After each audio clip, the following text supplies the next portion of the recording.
Da da da da da da da da da da da da.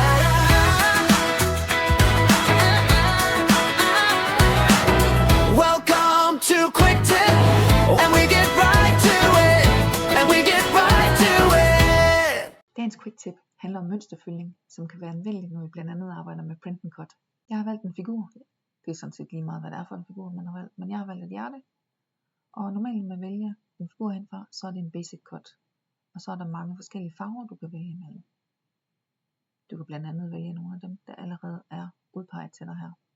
Men hvis du går ind og laver det om til en print and cut, så får du faktisk andre muligheder. Så kan du blandt andet vælge at fylde den med et mønster. Og Cricut Design Space har mange forskellige mønstre at vælge imellem. Mange fine mønstre. Men du kan faktisk vælge at uploade dit eget mønster, eller dit eget billede og sætte ind.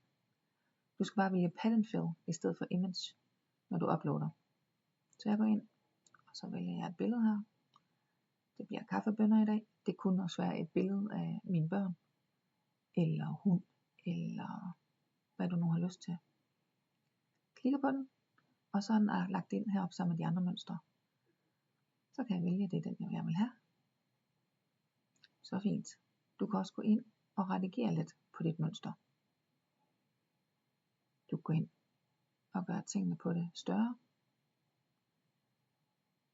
eller mindre.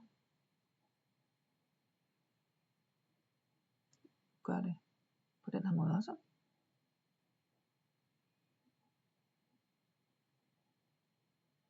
Jeg synes det er nemmere med slide-knappen. Du kan også vælge at rykke billedet lidt, så det passer bedre til det projekt du er gang i. Du kan rykke billedet op og ned og fra side til side, og du kan vælge at rotere det en smule også. Du kan også spejle billedet både vertikalt eller horisontalt. Så spring ud i det.